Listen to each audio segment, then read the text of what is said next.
kalau kita mau juga membangun kekuatan seni di kita, ya bangun pengetahuannya. Ya. Tapi sekarang tanya aja, kita tuh sampai takut loh bahwa kita punya pengetahuan, Bang. Kenapa nggak gitu, Bang? Lihat pemetaan dulu sumber dayanya tuh. Iya. Wah seru, Bang, kalau ini bener. Wah seru banget, nggak akan kesepian bener.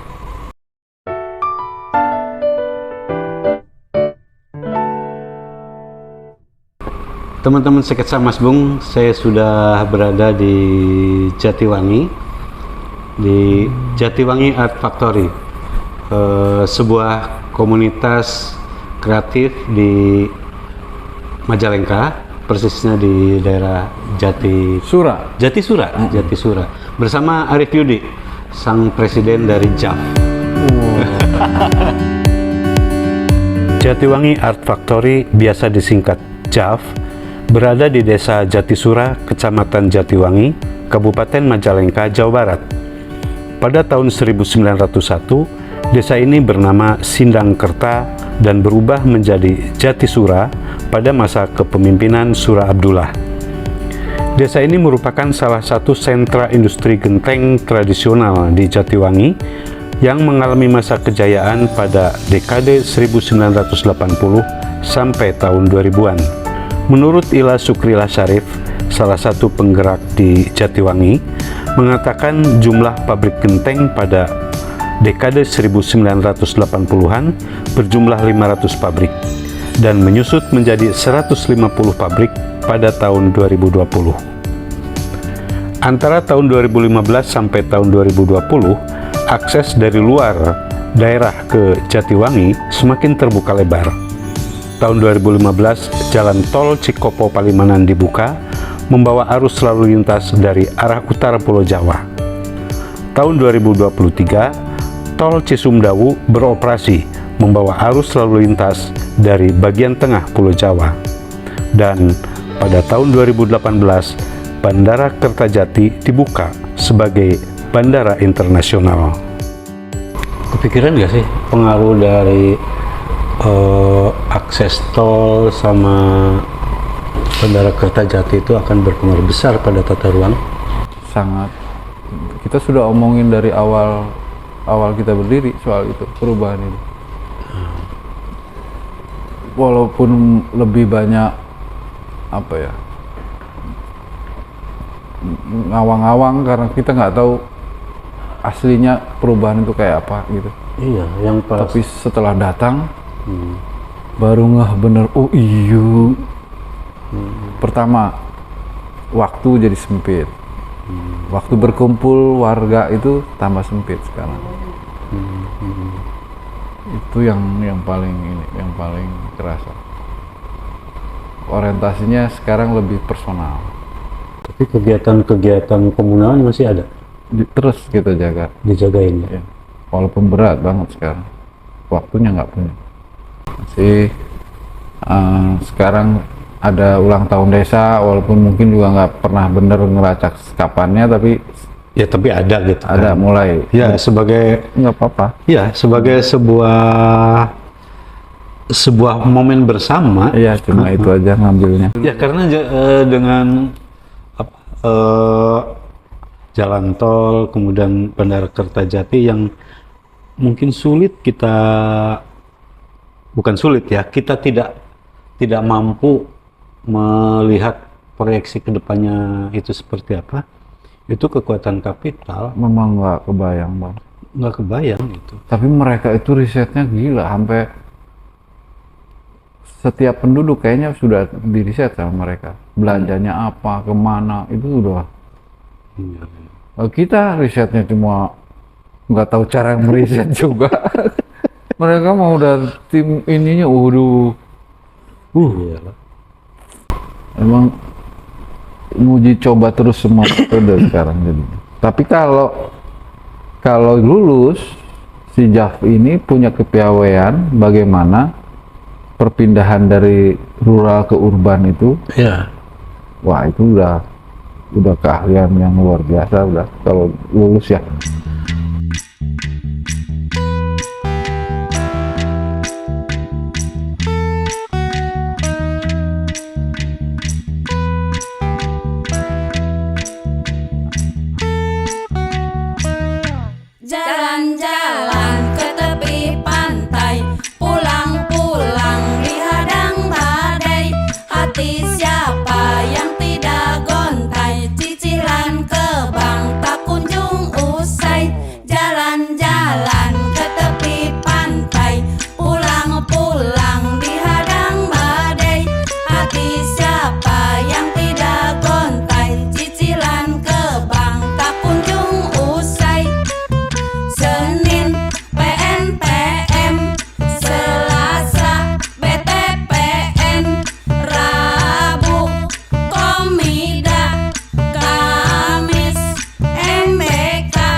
persoalannya kan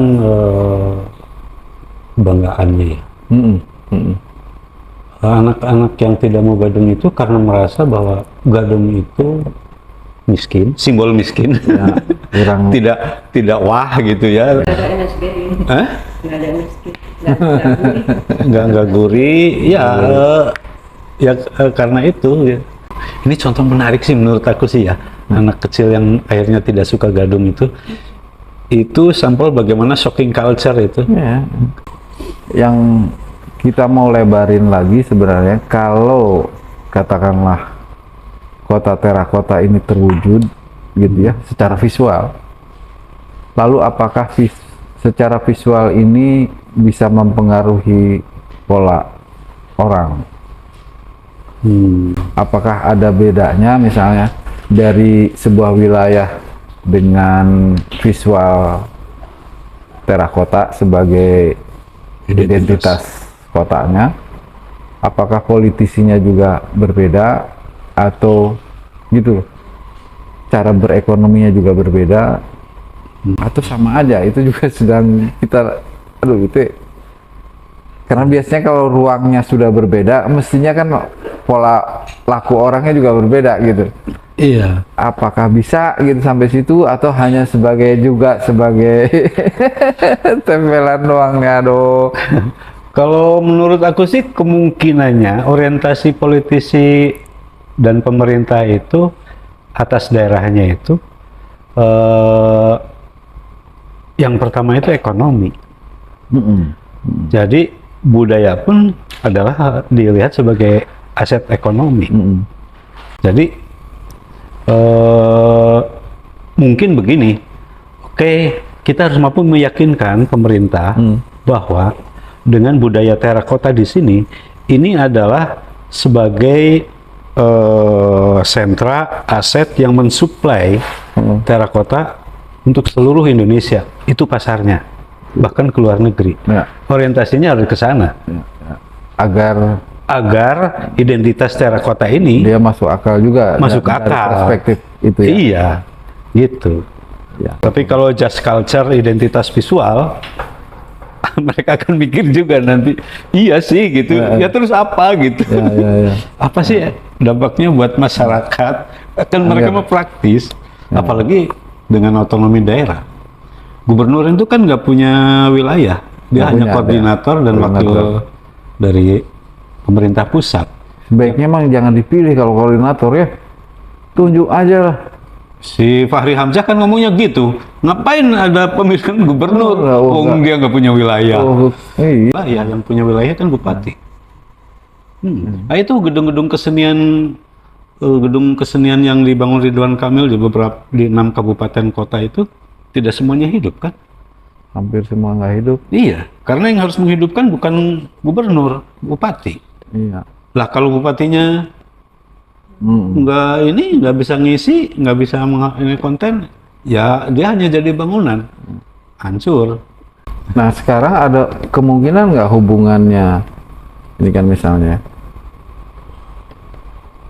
ketika ngomongin otonomi daerah yang kemudian punya identitas yang cukup kuat gitu dari wilayah, misalnya Kabupaten Majalengka, kira-kira juga memungkinkan mendorong bentuk-bentuk seni yang juga punya kekhasan karena dia punya identitas yang khas. Memungkinkan. Artinya mungkin kita menemukan seni rupa yang khas dari sebuah wilayah gitu. Oh, menurut aku memungkinkan ya. Asik. Karena kenapa aku menjawabnya itu memungkinkan? Karena cita rasa, taste, itu akarnya ada di habitus. Ya. Lingkungan. Di lingkungan. Lingkungan, tangan, pencerapan. Seru. Ini yang jadinya kemudian keberagaman itu nggak akan muncul ya? Muncul dengan sendirinya, menurut aku. Wah, sedap. Cita-cita ini, Pak. Karena tetap bagaimanapun misalnya seni itu tetap adalah seni yang itu kan? Yang kita kerjakan atau yang orang biasa-biasa saja kerjakan itu bukan seni, Ya. misalnya. Nah, kalau jawaban itu jadi kita punya harapan nih. Marilah kita maju bersama, makmurkan desa bukan bayar bunga. Marilah kita maju bersama, makmurkan desa bukan bayar bunga. Marilah kita maju bersama, makmurkan desa bukan bayar bunga. Jadi seni tempatan itu akan ada dong? Ada. Asik.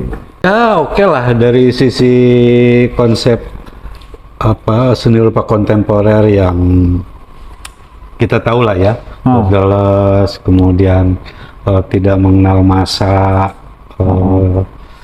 sudah eklektik dan seterusnya lah, saling ini sudah tidak ada batasan-batasan lagi. Ya oke gitu. Tapi aku tetap percaya bahwa seni lokal itu akan lahir dengan sendirinya sebagai bagian dari seni rupa kontemporer.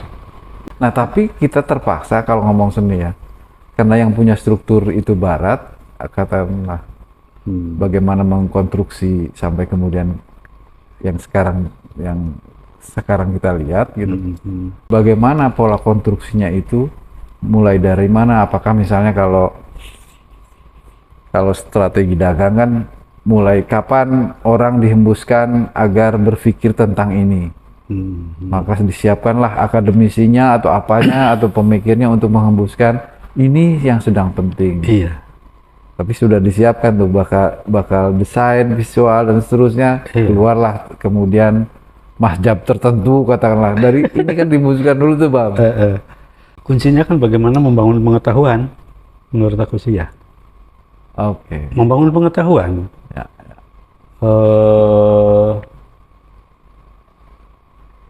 Tadi kan ngomong konstruksi, misalnya di barat.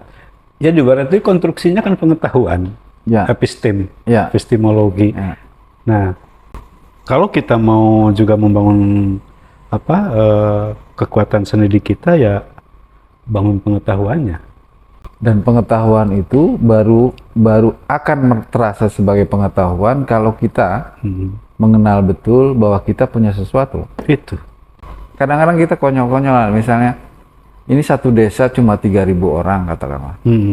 Kok kita nggak bisa membangun ekonomi bersama gitu, yang punya arah sesuai dengan katakanlah tabiat orang sini gitu.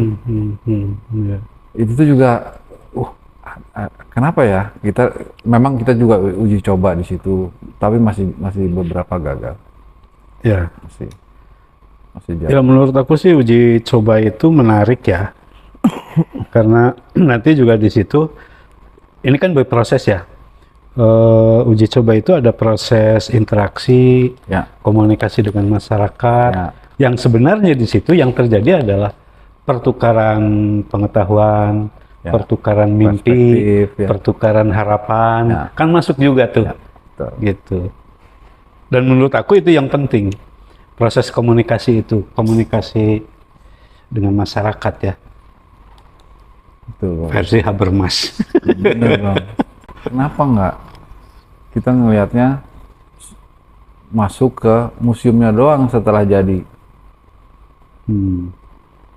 Pola kerjanya nggak pernah kita periksa dan kita coba eksperimenkan gitu. Kita sampainya melihat mestinya kita punya museum seperti ini gitu loh. Padahal museum itu sudah sampai di tingkat itu ininya dulu yang sebenarnya. Hingga mungkin kita punya museum yang sama sekali berbeda, atau galeri atau seni yang berbeda juga gitu. Tapi beratnya metode yang kau lakukan di dalam melakukan pemetaan mimpi, pemetaan wilayah itu menarik karena ada partisipasi masyarakat untuk membangun mimpi secara bersama-sama, bertukar mimpi, bertukar harapan, bertukar masa depan, menjadi ini kesepakatan kita ini ya gitu. Nah, aku pikir membangun pengetahuan pun bisa dilakukan seperti itu, Rif. Nah, nggak cukup berani menyatakan itu, memeriksa bagaimana pola membangunnya orang Barat. Kita cuma melihat parameter, kategori, itu tuh ya sibuknya. Nggak lihat polanya. Dan bagaimanapun pola mereka itu pola yang dihasilkan dari sumber dayanya, Ya. Ya, dari dari masalah-masalah yang dia punya. iya, dari masalah yang dia punya. Betul. Marilah kita maju bersama, makmurkan desa bukan bayar bunga.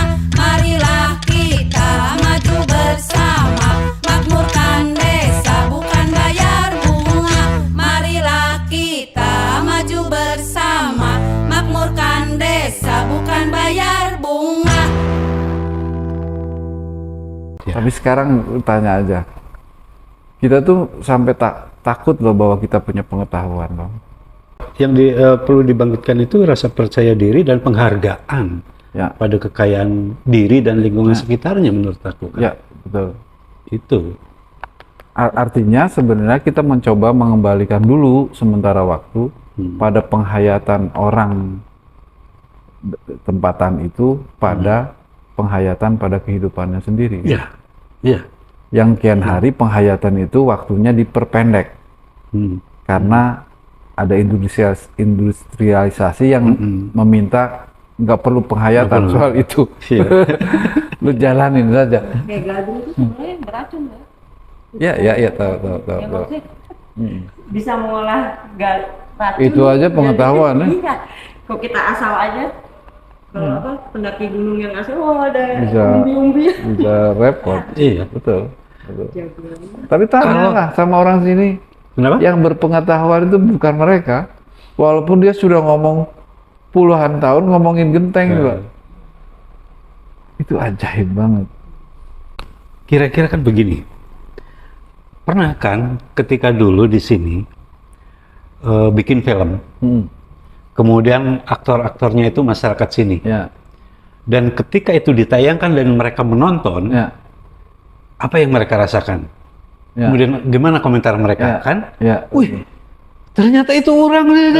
Artinya, mungkin filosofi itu yang perlu dilakukan. Betul, Jadi mereka harus melihat diri mereka itu melalui media, betul, seperti cermin. betul, Tanpa itu mereka itu nggak apa ya orang gitu. betul, Itu cerita menarik itu. betul, Mereka menonton diri sendiri di layar film. betul. Dalam pengetahuan pun menurut aku itu Sama. media itu penting Nah, sama, buat mereka menjadi cermin. sama. Sedap, Bang, bener. Jadi nggak akan kesepian sebenarnya sekarang. Betul. Dan juga belajar di Dulu, Kenapa? ya, belajar belajar ditonton orang, itu juga. Iya. Ya benar. Dan disitulah mungkin rasa keberhargaan itu muncul karena ditonton orang kan. Jadi belajar mengartikulasikan versi terbaiknya dari masing-masing. Versi terbaiknya dari masing-masing. Asik. Itu keren itu metode. Siap. Gitu. Nah, yang kita uji coba kan itu terus. Dari kuli pabrik genteng, kemudian jadi menunjukkan bodinya kan. Ya. Kemudian sekarang punya band. Bandnya luar biasa. Terakhir lucu banget, baru terbentuk Agustus. Oktober main sama Prengki Raden satu panggung. Prengki Raden dengan luar biasa itu sampai di teater besar di tim. Itu kan luar biasa ya. Langsung ngomong soal dirinya bahwa Iya. wah, Iya. Pertama kali, gemeter. Gemeter. Pertama kali ya. wah. Iya. Dia si band namanya Talawengkar ini pertama dia sampelnya nonton 2 Senyawa yang noise itu satu Untari sama terus orang lihat wah gini-gini aja mah bisa gua wah ya udah bikin ayo bikin ngoteng Afgan. kalau itu nggak bisa dia Justru ya harmoni gitu nggak bisa itu. Gini-gini doang. terus Inilah dia, Tong Kendor.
Yo, ulah bakal kasuan. Tanang terus mah ulah bakal kasuan. Tanang terus mah ulah bakal kasuan. Tanang terus mah ulah bakal kasuan. Tanang terus mah ulah bakal kasuan. Tanang terus mah ulah bakal kasuan. Tanang terus mah ulah bakal kasuan. Tanang terus mah ulah bakal kasuan. Tanang terus mah yo.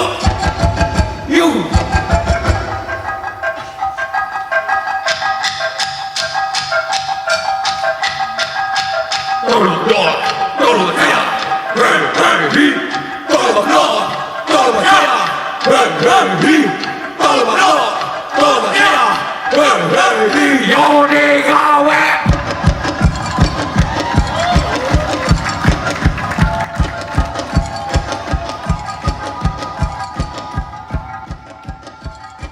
Oktober ini diundang ke India, ada Zero Festival namanya.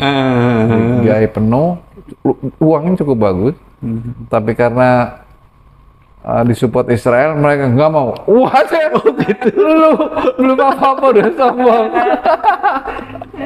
Gila, nggak mau ke Israel. Aduh si Asin, mana yang menang Luis? Nggak saya bu. Gaya.